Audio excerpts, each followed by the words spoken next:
and they will never win against me. For because I'm not scared of prison.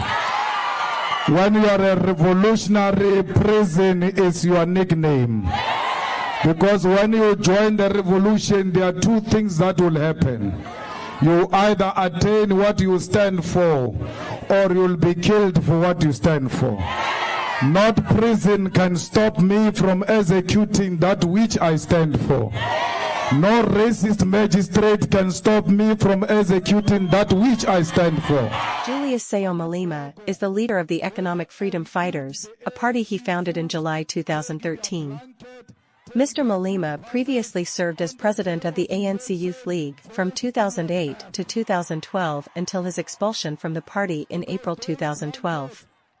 Julius Malema, leader of South Africa's opposition party EFF, further trumpeted his stance on land reform in the country, urging his supporters to occupy white-owned land. "We are not talking violence, we are not promoting violence, but I cannot guarantee the future. I'm not a prophet, I'm talking now. We are not carrying any weapons. I will never kill white people, why should I kill them?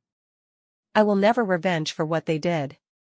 I'm asking politely for the land to be returned," he said in one of his speeches.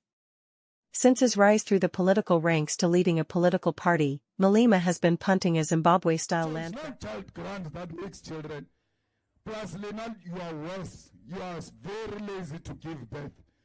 Most of you, 3, 2, 3.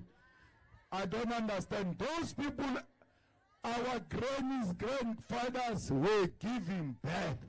And there is nothing wrong with giving birth. It's our right.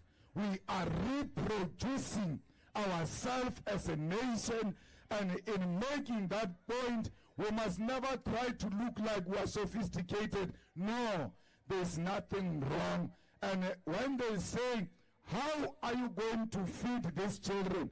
Tell them their father Malema will feed them, because he's going to take over this government and take care of the poor of the poorest.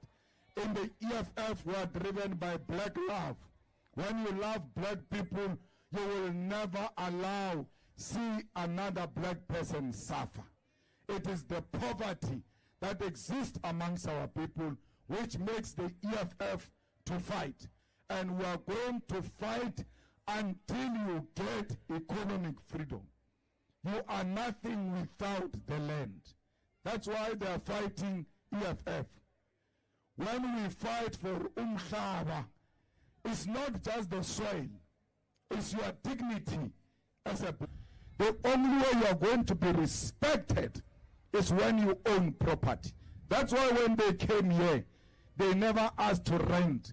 They took the land by force, because they knew by the land their dignity will be restored. When we walk here, you can go to Max's place where the rich think they are playing. Look at them the way they walk. They walk because they walk like that. We walk like that because we have no confidence, we doubt ourselves, and that comes from lack of ownership of property. So when we walk, our shoulders drop. Half the time we hold in the other hand at the back, because we are apologetic and we are telling them we are not suspect, we have not done anything wrong. Then the white man comes. When he walks, his shoulders are straightened up, and you can hear and feel the footsteps.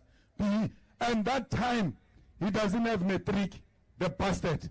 He's confident with illiteracy because he's got property.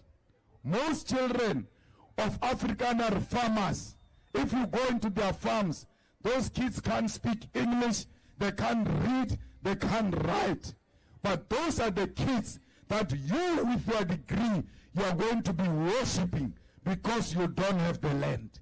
So when we speak the land, you don't talk to fools about it. Internalize it yourself. Then you will know what is the land. When you give birth to a child as Africans, you cut the umbilical cord and you bury the umbilical cord. You don't flush it. You bury the umbilical cord What is the umbilical cord? It's a connection between the mother and the child. We bury it on the land to connect you to the land. So that every time as you stand on that land, sometimes without shoes, you will feel it inside that my presence is here because this land belongs to me.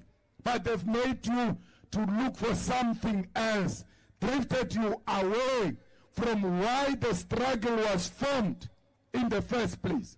The ANC was formed in 1912. At the center of its formation was the land.